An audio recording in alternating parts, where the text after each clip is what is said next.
Welcome to Small Town Snarks. I'm Joel. And I'm Miranda. Let's get snarky. One short day In the Emerald City. Oh, I've always wanted to visit the Emerald City. See the Emerald City. One short day in the Emerald City.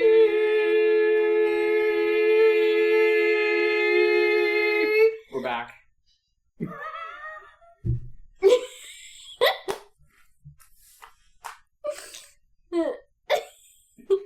Yo, we are on our third episode of the day. Yep, and Monday's text, so Mondays. if that tells you anything. Fortunately, we saved a fun episode for last. And what's really exciting is Miranda has no idea what we're doing. Nope.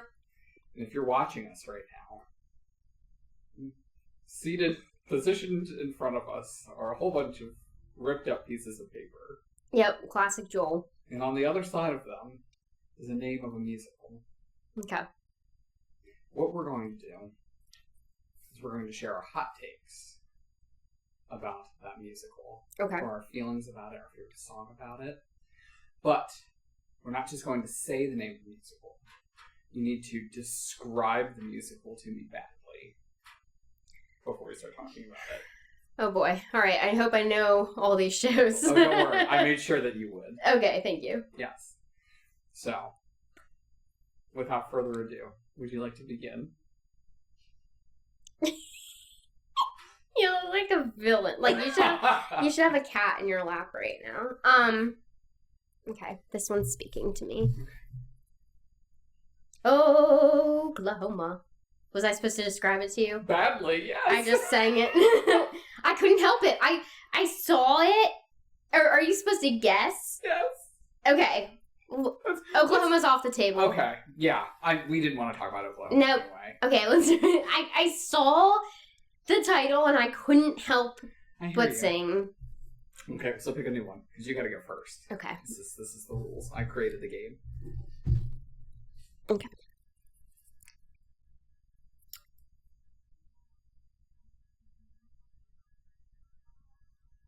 Describe it badly. Describe it badly. All right.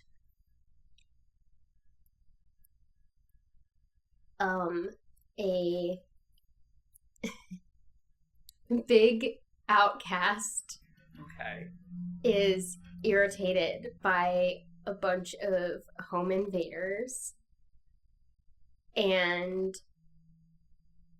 goes to the ruler and makes a deal if he can find the wife for the ruler and bring her back, then all of the home invaders will be removed from the premises. That was incredible. Now, would one of them be, is one of the home invaders, do they have a nose that grows? Yeah. Is it Shrek? Yeah. Oh, Shrek. Yeah, I almost said green outcast, and I was like, no, I want to string him along for a minute. I love that. Yeah. How do you feel about Shrek? What are your feelings on Shrek? People want us to do Shrek. I know this. It's a hard show. It's one of those shows where you just need so many costumes and set pieces and things. I think it's a fun show. I think it has some really good moments in it. Do I have a hot take on Shrek? Do you have a hot take on Shrek? My hot take on Shrek, and it's probably not even a hot take, but what I will say is the songs most people know about from Shrek are not the best songs in Shrek. I agree. Build a Wall, one of my favorite songs in the musical theater. Just top tier. Yeah. That Act 1 finale, also one of my favorite moments in musical theater. Yeah. Love it. but I feel like everybody's like, oh my gosh, Big Bright Beautiful World and Morning Person. Yeah, and, Freak Flag. Freak Flag, yes. You hear the song once, you've heard it 1,000 times, but some of those other songs are just beautifully written. It honestly is a well done show, and it was definitely like it came out during the trend of Broadway doing movie musical whatever, adapting movies into musicals. But honestly, like it's a fun time. There's a really great pro shot recording of it. If you haven't seen it, I highly recommend. I love how they do the travel song with the moving background. And Farquaad's costume is genius. Insane. Yeah, I love it. So good. I think here's my hot take. I think the dragon song is one of the more boring parts of the show. I agree with that. I think the dragon plotline, although necessary, is too drawn out in that show. Yeah, and I get it because it's like a diva number and people love to sing it and everyone wants to be the dragon. It's just, it's not my favorite. I think if you have a really cool puppet, then it's interesting. But yeah, for the most part, I'm like, all right, let's get this thing on the road. Yeah. You're like, I'm ready for intermission. Let's get going. Yeah. I hear you. Fun. Is it your turn? It's my turn. Let's take a look. Can't wait.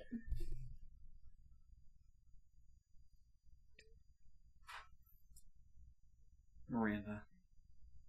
Joel. In this musical, a group of people stand up to authority to fight the big corporation. And in the midst of it, they find love and joy. And finally get what they deserve. Newsies? It is Newsies. Yeah. How did you know? You know, at first when you said group of people and corporation, I was like, Spring Awakening? But no, Newsies. It is Newsies. Yeah. Yes. And they find love, yeah. Yeah. I feel very indifferent about Newsies. I'm going to let my theater snobness come out for a moment. But I saw the original Broadway cast. Oh, did you? I did. Did you? Jeremy Jordan sang Santa Fe. Right in front of you. Tenor, right in front of me. He was Gosh. practically on stage with me. That made no sense. On stage with you? On Yeah, stage what were you doing? It was really, really popular when it came out. I still think I think the music is really, really good in many cases. Some of it. Yeah. My issue with Newsies, I think ultimately at the end of the day, is that I think a lot of the songs are good, but they don't really have that, like, repeat listen ability. Like, I don't ever, this will probably surprise everybody, but I listen to show tunes in the car all the time. It's true, yeah. Listeners, I know you couldn't hear Savannah chuckling in the background, but Savannah was laughing at me in the background. And it's just one of those shows that I'm never like, yeah, I'm gonna carry the banner today. I'm gonna seize the day today. And I just, I think it's just fine. I think it is a fine musical. And it's every tenor's dream to sing Santa Fe to the masses. I was talking to Abby about this because when we were working on SpongeBob this summer, the production intensive, which is full teenagers, they were talking about Jeremy Jordan, which they love Jeremy Jordan. And Abby looked at me and she was like, what is with this? Like, Jeremy Jordan was the guy when we were in high school. And I was like, I know. He's always the guy. He's always the guy. And it just... It's one of those things, and we have talked about this, where I think I would enjoy the show more if people talked about it less. Because every time I hear about Santa Fe, I'm like, we get it. We get it. We get it. It's not even the best musical theater song about Santa Fe. Like, I bet. You're so right. That's hilarious. It's a good I Want song, and I get that, but there's an I Want song in every show. Find some other ones. Yes. Like, mix it up. There are some great ones. Yes. I'm partial to Simple Sponge. We both love Simple Sponge. You know, there's some good ones out there. Yeah. I think it's a fun show. I can see why dancers really, really want to be in it. There's definitely a princess track in it, but I think the princess track is kind of boring. The like singer woman. Yeah, Metallican. Yeah, not Catherine. I think Catherine gets some great songs. And here's the other thing that drives me a smidge crazy, which is, and all these girls coming up to me, oh, you should do Newsies, and I'm like, it's the same thing with Bonnie and Clyde. I'm like, I know you're suggesting it because you want to be Bonnie or Clyde, and only two people can be those parts. Like, only one person gets to be Catherine. Everyone wants to be Catherine. Only one person gets to be Catherine. Like, it just doesn't have a lot of opportunities in that department. And, I mean, you can, like, girls can play the Newsies for sure, but just, I don't know. Yeah. It's not my favorite. I don't hate it. I will say, I mean, so I made that comment earlier about seeing it on Broadway and the staging of the Broadway production, which again, there's also a pro shot of that as well. They had like this 3-tower setup thing. I remember I was thinking sophomore in high school at the time. But I remember sitting in the theater in the mezzanine for the first time, and the song Once and For All was happening, and the 3 towers, like at the pinnacle of that song, all started moving together at the same time downstage, and it was like, oh my gosh, this is insane, this is the greatest thing I've ever seen. And I remember losing my mind over that, but otherwise I'm just like, yeah, Newsies. It is cool when they do like the turns on the newspapers. Yes. That's kind of fun. Yeah, that's fun choreography. It has a lot of fun like choreo moments. This is a tangent about Newsies, but I was listening to the Dance Moms podcast, Back to the Bar, which is like, they talk about the behind the scenes of Dance Moms, and they brought in one of the Dance Moms who like ran a different studio, Kathy. She ran the Candy Apples, and at the time when Dance Moms was really popular, like Newsies was on Broadway, Legally Blonde was on Broadway, like that type of thing. So Newsies was on Broadway, and Kathy and her daughter, Vivi, were invited to see the show and then to go on stage. And Vivi didn't feel well, and Kathy was like, whatever, you're fine. She goes on stage with all these Newsies and just throws up all over the stage, the Broadway stage. A great story. Yeah. I love that. Yeah, it's just quite okay. I agree with that assessment. Should we be ranking these like 1 out of 10 or something? I don't know. Well, I mean, yeah, maybe we should. Yeah. 10's the best thing you've ever seen. Yeah. And one is I never want to see it again. Yeah. I'd give Newsies like a solid 6.5, 7, somewhere in that area. I don't hate it, but I don't. I think a 6. What about Shrek? I would probably give Shrek closer to like a 7.5. Like I do find myself listening to Shrek. I'm gonna put it at a 7. Okay. All right, your turn. I don't know which one to pick.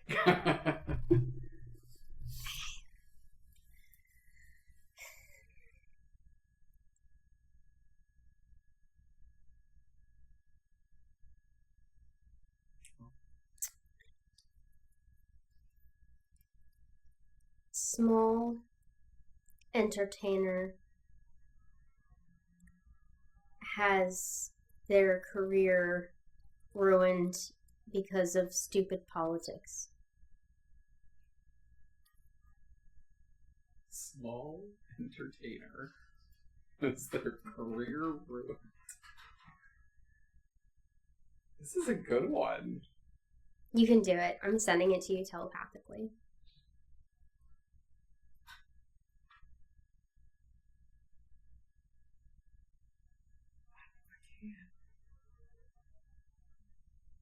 small entertainer has their career interrupted?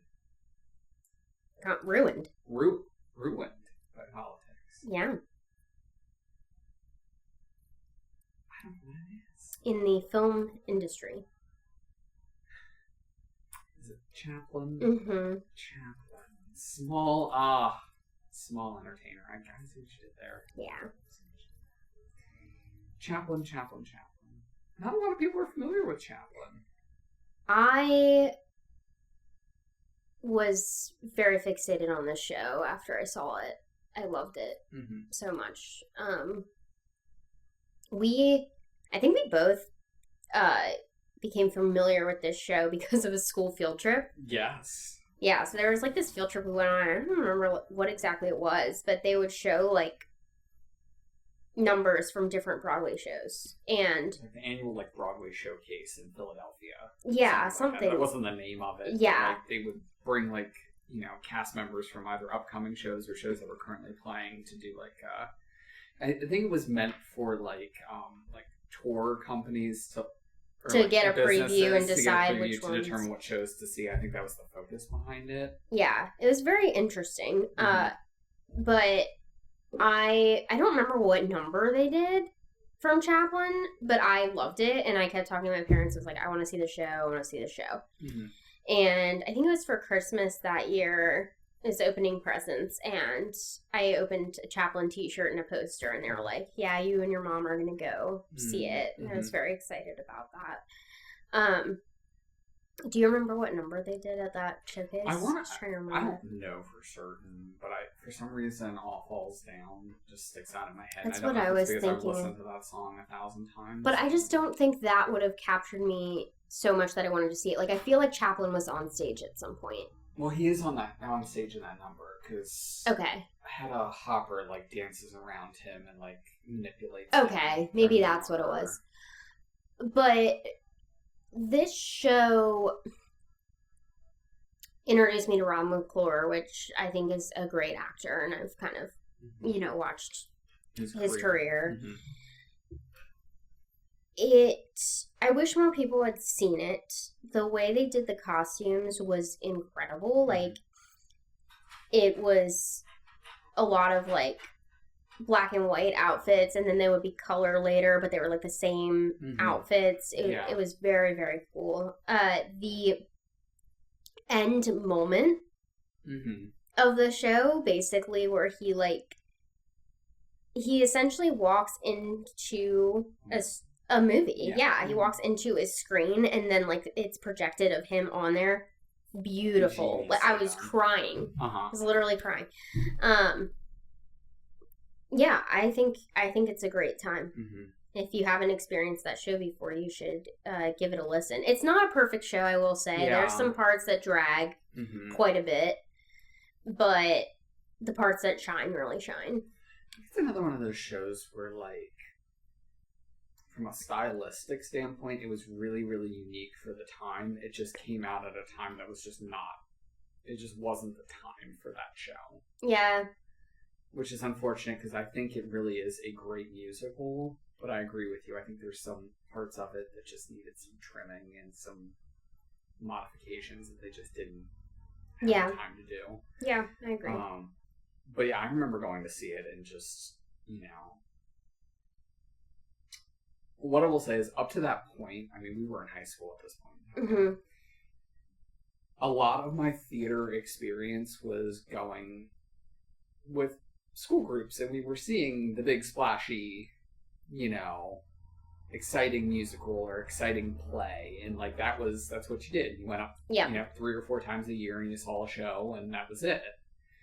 I was still going through the cycle of like catching up on like seeing Lion King and seeing Mia and seeing Wicked and like all of that, those early foundational musicals on the Broadway stage. And like, to say it, this is going to sound kind of corny, but it almost felt like a privilege or like a unique experience because I hadn't seen Broadway like that before.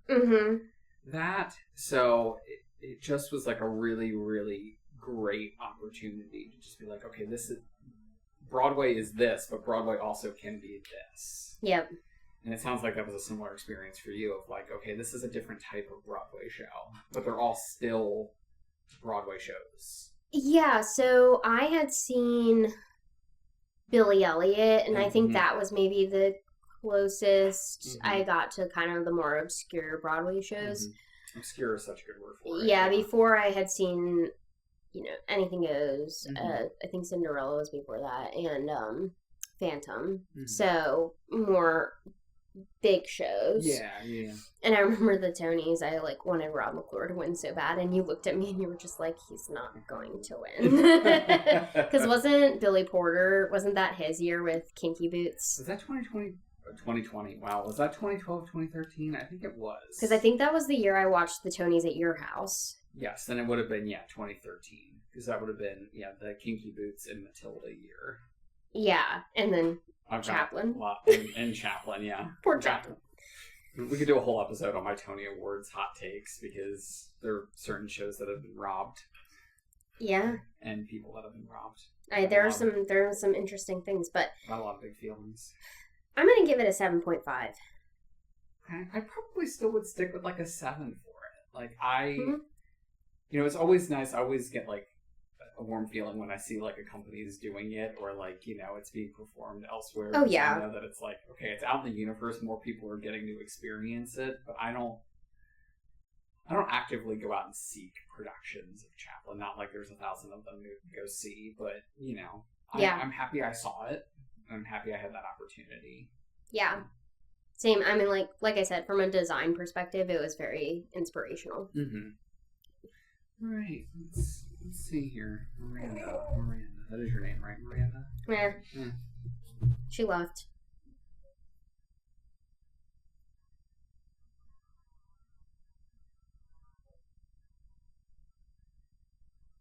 A precocious child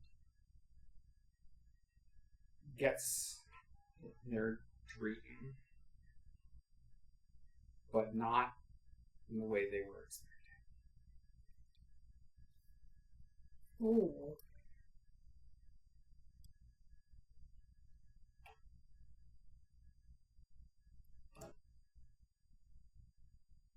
Precocious child gets their dream, but not in the way they were expecting.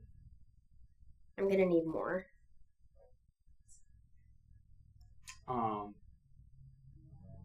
It takes place in New York City.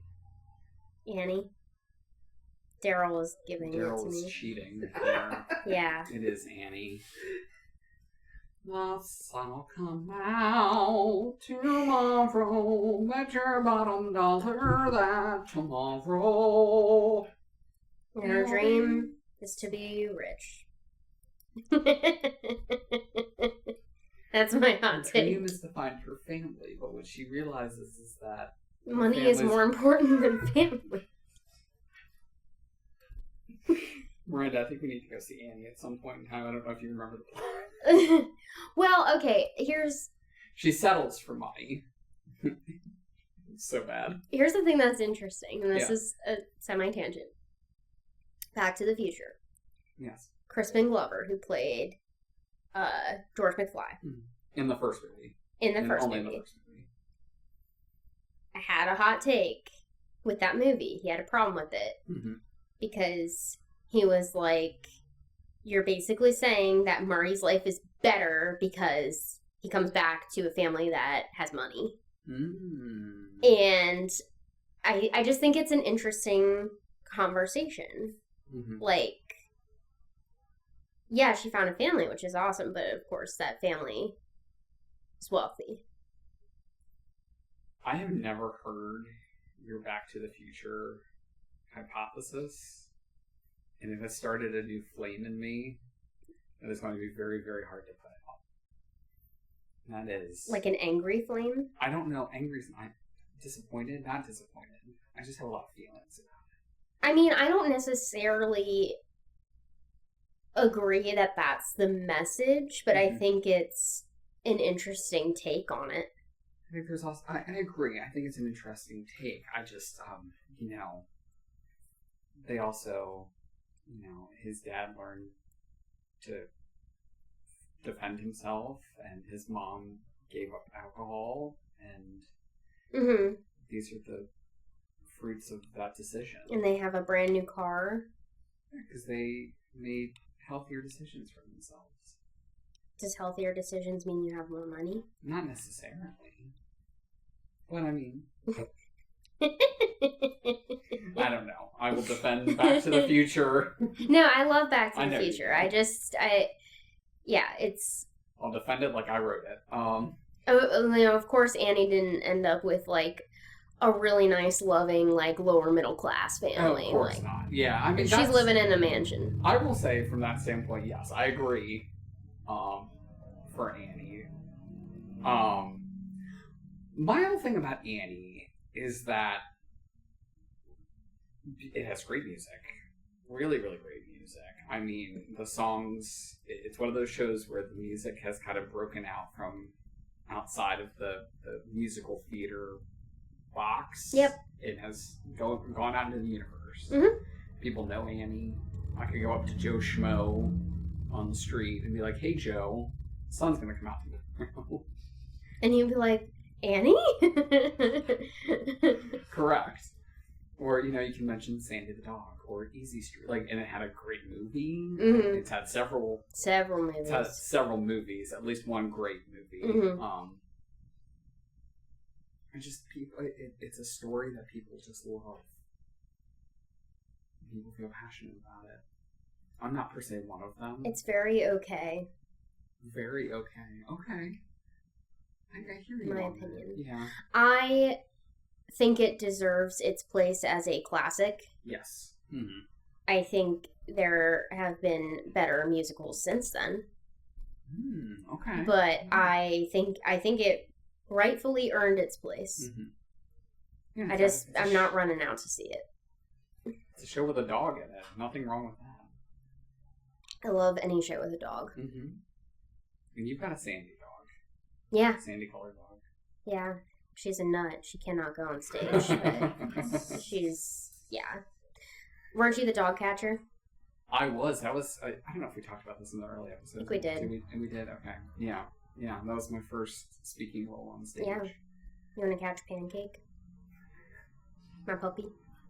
You think you could catch her? Nab that mutt back there in the alley. Get in there. That was it. Were they talking about the dog or Annie? No, I remember it being super humorous that I had a stuffed dog that I threw into a cage. It was so ridiculously staged in that production, and just. No, it was. I mean, I think everything's funny as a 7th grader. I do think it's a solid show. Mm-hmm. It's just one of those shows where I'm like, yeah, I don't have the urge to direct it. Mm-hmm. And I love working with kids. I genuinely do. It's not my favorite. Mm-hmm. Yeah. I agree. All right, we want to do 2 more? You do 1, I'll do 1? Yeah, but we have to give it a rating. Oh, I'm sorry, I'm skipping right over that. I'm going to give Annie an 8. I'm going to give it a 7. Okay, yeah. Yeah, I mean, love a good classic musical. Yeah, nothing wrong with it. Nothing wrong with a good Easy Street. Nothing wrong with it. NYC. Just got here this morning. People are like, I have one verse, and I'm going to belt it to the heavens. Uh-huh. Yeah, it's iconic. All right.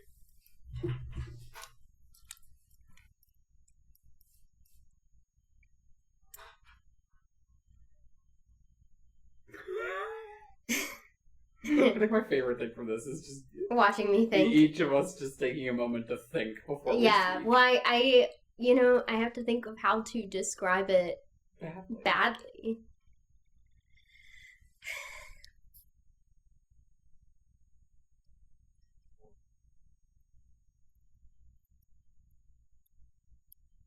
Angsty teen meets a gross guy, and they wreak havoc Heather's? On Is it Heather's? No? on her family's house. The Beetlejuice? Yep. Yeah. Although when you said Heather's, I was like, wow, that is... Yeah. Before I got to the house part, They're that the was same applicable. plot. Yeah. Uh-huh. They're the same plot. Exactly. And that Delia and Heather Chandler pipeline, I mean, there's just... Beetlejuice. I am really happy that you picked that one because I have a lot of feelings about Beetlejuice. Beetlejuice came out. Did I ever tell you? This is going to get depressing for a second, but also... It came out when you needed it to come out. It did, but I have to tell the story because I have a weird sense of having to share stories. I'm intrigued by where this is going to Did go. I ever tell you the first time? I'm laughing, and it's not really a laughing thing. It's you laugh through the pain of it all. But did I tell you the first time I saw Beetlejuice? That experience. It was summer of 2019. I don't remember. So to be very elusive with it and not have to like hit the nail on the head, but my grandmother passed away in July of 2019.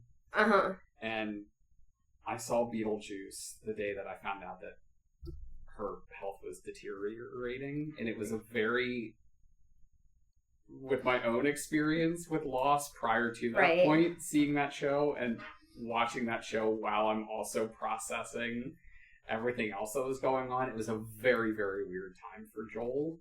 Yeah, that's a lot of feelings. Yes, and for a show like that, I'm like, we're leaning really, really hard into the humor of it all with Beetlejuice, like, and whatnot, but like, I'm like, wow, these songs are hitting hard in that circumstance.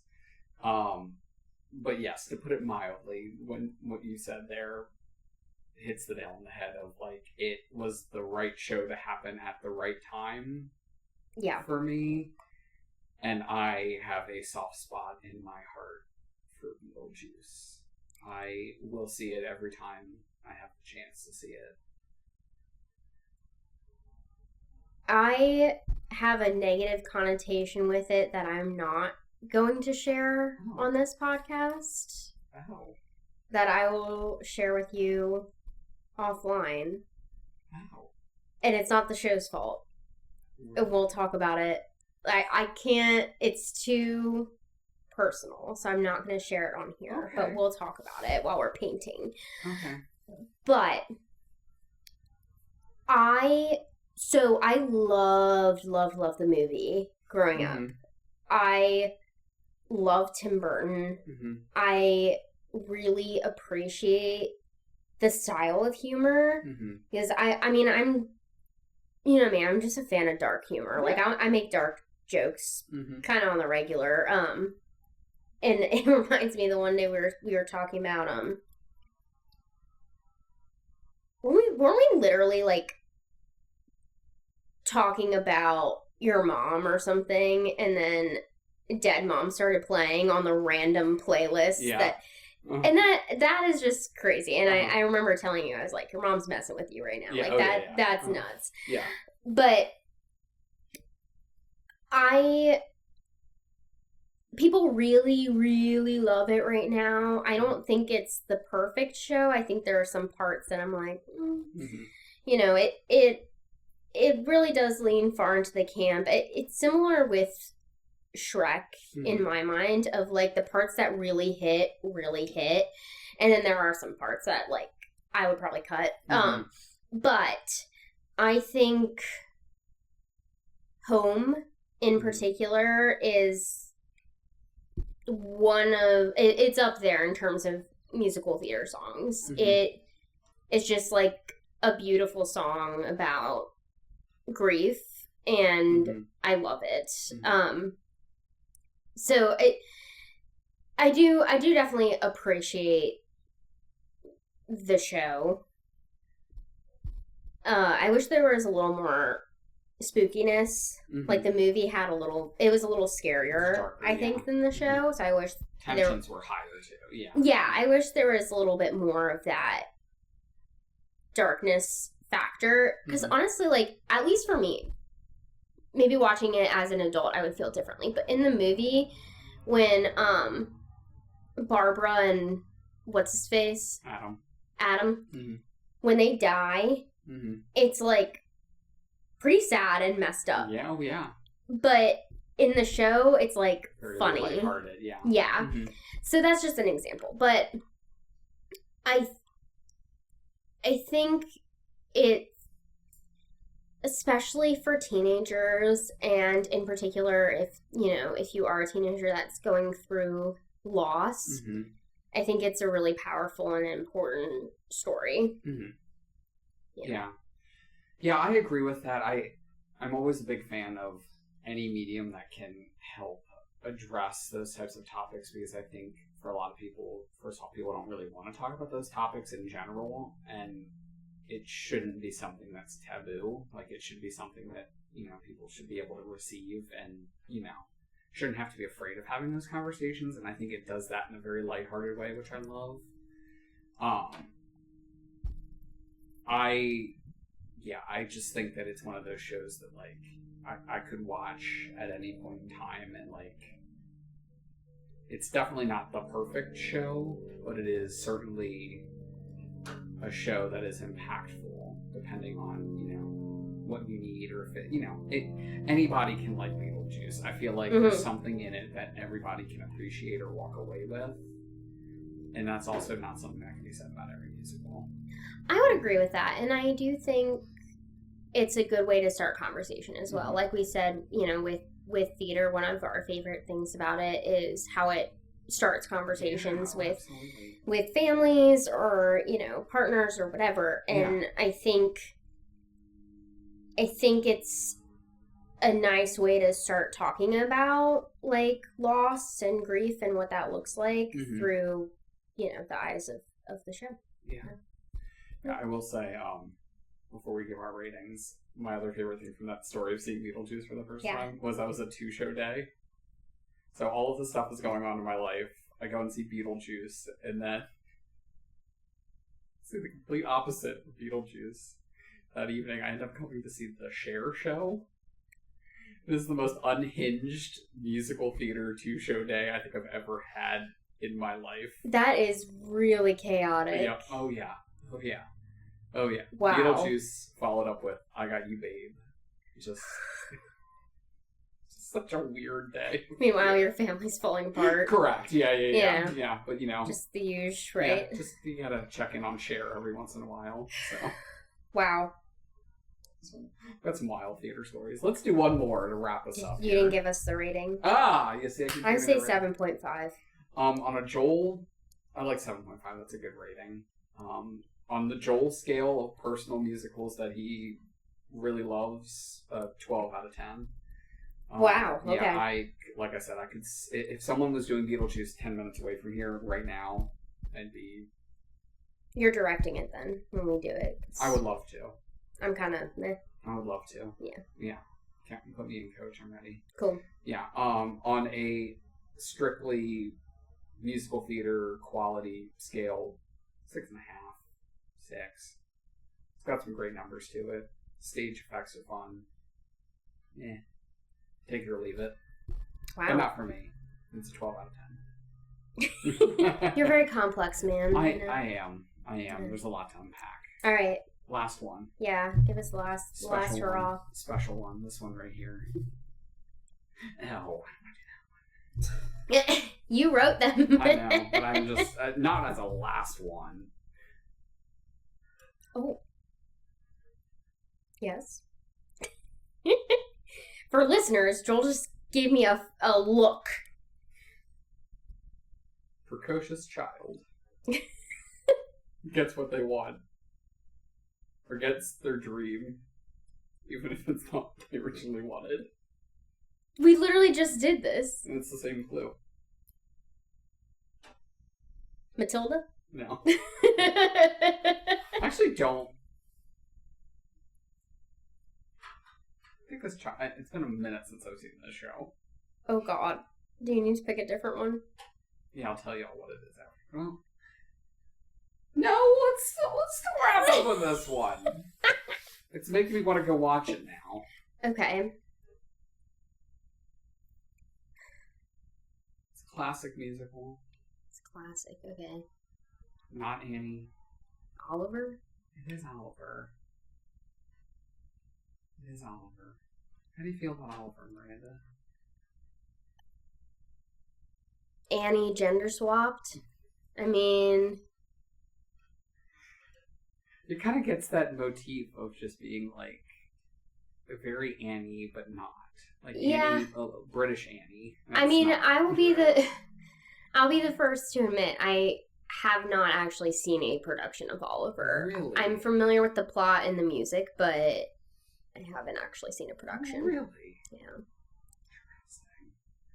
So I can't give a rating. So coming spring 2026. Small No. Town Stars in partnership with Miranda's production company present Oliver in the There's style of Annie. Another company next door is doing it right now, so Right, we're gonna have to wait a while. exactly. In the style of Annie. In the style. Oliver has a red curly wig on. It's all up to interpretation. Yeah. Yeah. I will just say, I haven't seen a lot of productions of Oliver, but I would say that in my mind, it definitely has a stronger story than Annie. But again, it's not really a musical, and I'm like, I'm going to go put on Oliver. Yeah. Oliver, never before has a kid wanted more to rule the day. Somebody named you Oliver.